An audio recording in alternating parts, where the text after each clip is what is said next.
everyone, to this week's edition of News and Booze. We are at Schindler Dairy this week. Yep, filming. We have something special going on, so we're here. And this week we are drinking Scratchtown Brewery beer. They're in Ord, Nebraska. Caleb is one of the owners. I think I've known him for about 16 years. He's huge in economic development. It's one of our favorite breweries in Nebraska to stop at when we're in the area. And he sent us over a limey bastard today. So it's a lime pilsner. Very it's good. I'm gonna take a sip. Good summer beer. Although it's kind of chilly today. It would be good after mowing. Yeah. I would agree. It could be dangerous. I can see that. Yeah. So we realized that last week when we were talking about Fun Fest, we didn't even get to Sunday's activities. Yeah. Not at all. Kind of skipped Sunday and went to Monday and talked about the dance and the band. And so Sunday starts with the fire department always hosts a breakfast. It'll be from 8 until noon. That's at the Ewing Fire Hall. Good food. Yep, so please support them. It's one of their big fundraisers for the year. And then that afternoon at 1:30 will be the Grand Parade. Following the parade, this year's Hall of Fame nominees will be inducted. I'm not sure who they are yet. We'll find out Sunday. Well, I know who they are. Okay. Be quiet. It'll be a surprise. Okay. It'll be a surprise. Okay. And then we move out to the golf course where there's the ping pong ball drop. Hopefully it's the plane. Sometimes it's the helicopter, depending on what they have available and weather conditions. And then the putt for dough contest and the hole-in-one contest. That's sponsored by KBRX. That night, the Methodist Presbyterian Church will have a free will barbecue, and then Expedition will play at the fire hall. I think that's on Monday night, though. No, it's on Sunday night. Sunday night. From 9 until midnight. Tickets are available, $15, or you can get them at the gate, $15, and they play 70s and 80s. Styx, Journey, Bon Jovi. Yeah, just some good older music. Yep, that everybody likes. So. And just to recap, Chris Dirks is doing all this volunteer work. He's going to have a really good meal on Saturday, and that's only $15, and you get a meal and bring your own beer. Like I said last week, we need to get everybody together to support him and his volunteer effort here. Yeah, absolutely. You can get tickets at the bank in Ewing. Yep. Well, we have a special guest today because Ewing used to have a contest, and we actually have royalty in the house. So we're going to bring on the reigning Little Miss Ewing. Not so Little Miss anymore. But you were the last Little Miss Ewing there ever was. They never did have that contest again. Right. So this is our daughter, Crystal. Crystal lives in Ord. And in 2000. Correct. Yep, 2000. She's a little crispy and old, vintage looking. Not quite as young as I used to be. I love it. Used to have. Oh yeah. Crown and everything. Perfect. So let's just talk a little bit about the contest and kind of what you remember. I remember that we did a little interview. There was Brittany Koenig taught all of us a little skit, dance routine. I can't for the life of me remember the song at this exact moment, but I'll figure it out as soon as we're done recording this. We all had to stand in front of the judges and tell them about what we enjoyed doing, and I feel like at that time it was probably something along the lines of, riding horses and baking.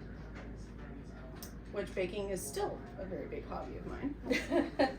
Yeah, you make sourdough bread. Yes, I have sourdough side hustle. Nice. And then they'd call us all up. We do our little dance for the judges, and then we had to do it on the street in front of everybody. I remember being so scared. And then they'd call us all up one by one, and I was like, I'm not going to win. And I was like, oh, no way. And was this during the parade or after the parade? It was before the If I parade, remember I right, think, it was all because the judging was kind of done before the parade. Yeah, the judging was done before the parade, because then we all got our own convertible to ride in for the parade. Oh, cool. But they must have done the coronation before though, so that I could wear my cool stuff during the parade. Awesome. But all the contestants still got to ride through. Lots of parades for me that summer. I remember getting kolaches in Verdigris, and let's see, Plainview, Niobrara, O'Neill, of course, O'Neill, and Orchard. Orchard has a parade, right? Yep. Neely. Oh, yep, Neely. That's It was a lot. one of the reasons why they quit doing it. They had to listen to me complain too much about having to take you somewhere every weekend to come to the parade. Hey, there was lots of candy for me. I was excited about it. I'm sure that my siblings were as well. Free candy at all these parades. I'm sure. But I think it'd be kind of a neat thing to maybe get back into Ewing. Right. I do think it would be fun to resurrect it. You know, like the town I grew up in, they have a little Miss Clearwater and a little Mr. Clearwater, or Clay Center. So they have a boy and a girl, and then they lead the 4th of July parade. So. And like up at Lake Andes, they got Mr. Bullhead and Mrs. Cart. Yeah. So, do you remember how many other contestants there were? I feel like there were maybe like 6 or 8 of us. I I think know Melanie 6. was there that year, and I can feel maybe some of the Vandersnick girls Okay. for sure come to mind as being there. I think Haley. Haley, probably. And Bartox? Heather? I think Heather was too old that year, Oh. because that Okay. was the last year that I could do it. Oh, okay. Because what was it, 2nd through 5th grade?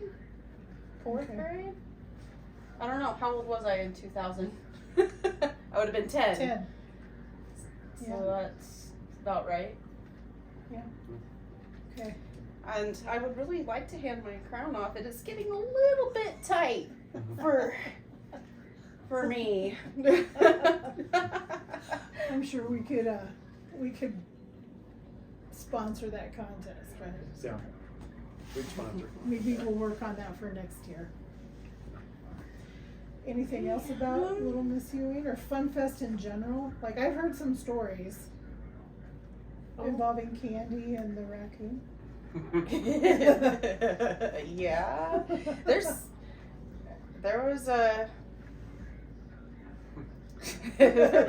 Fun Fest was always fun. I mean, and I haven't been back we came over a couple years ago for the hole-in-one thing, and I never have gotten to go to the bands or do any of that good fun adult stuff yet, you know? Yeah. So I don't know. I just remember, a ping pong drop and the firefight, the water fight in front of the station. Yeah, they don't do that anymore. That would be fun to start. That was so fun. So much fun because we're all little. We're out there playing in the water. It's hot. Yeah. It was so hot. I remember being hot because I had to wear that dress too. And it was hot. And Yeah. Mom's firm to remember when Buzzy got me candy. Yeah. We had a pet raccoon, and we got home from all the activities that day, that night, and pulled in the garage, and I left the window down about that far. And the next morning, I go to pull it out to go to church, and I look in the back seat, and there's old Fuzzy laying back there on his back. And he had every single candy unwrapped. Perfectly unwrapped. And he ate all of the candy. And he was back there in the back seat taking his nice little snooze. Sugar coma. Oh my God. He had to have 3 pounds of candy. Oh, was this the Fun Fest that I got to have my first Big Mac too? I don't. That's a memory for that I Fun don't Fest. remember. Yes, because when Lacey had to go to the hospital that time, Oh. Dad took us down to see her, and he didn't know what to do when we went to McDonald's. He's just like, just get them all Big Macs and fries and a pop, and we're all like, huge eyes, like, what? Mom never lets us have that. We get our own pop, our own sandwich, and our own fries. This is the best day ever. Lacey was okay though. Yes, Lacey's okay. That's funny. Definitely a good fun fest memory for me. I'll never forget my first Big Mac. Yeah, I love the small town celebrations, the community building that takes place, and I know Ord has a couple events on Father's Day. What do Yes, they do? we have a rod run. Bring your hot rod over. It's a good time. There's a car show. There's some games. So we have a burnout competition, potato sticking, just boys and their toys out having fun mostly. And there's a dance. And this year for Rod Run, Saturday happens to be the lightest day. So there is a party at Scratchtown Awesome. as well with food trucks. And there's a giant street dance. That sounds fun. Yeah. I know they had a prom, adult prom Yes. this year, right? Yeah, I was sad I didn't get to go because we were we went somewhere. It's hard telling. Colorado, I think. We were out visiting Melanie. So Okay. Yeah, they have a lot of fun events at Scratchtown. It seems like they do have a lot of stuff yeah, going on, different things. I most definitely. I should have looked up their current events coming up, but there's a lot of stuff coming up. I know that there is. They had an event yesterday, and then I saw there's 2 more in between now and Rod Run. Okay. One of the things I always liked about your community party or hometown get together is a lot of your friends come back from school and you get to see a lot of your old friends that you haven't seen. Yeah. You probably see them once every 2 or 3 years when they're back for Fun Fest or whatever your community celebrate. Yeah, and hopefully people think about going to the alumni and stay for Sunday's events, because the Young Members Club do put a lot of time in on getting everything organized. So that would be great. And like I've said before, I know Chris has done a lot of work trying to get this organized to kind of start this tradition going. So I hope that he gets a good crowd there. Good deal. Well, thanks for joining us, and hope to see you all at Fun Fest.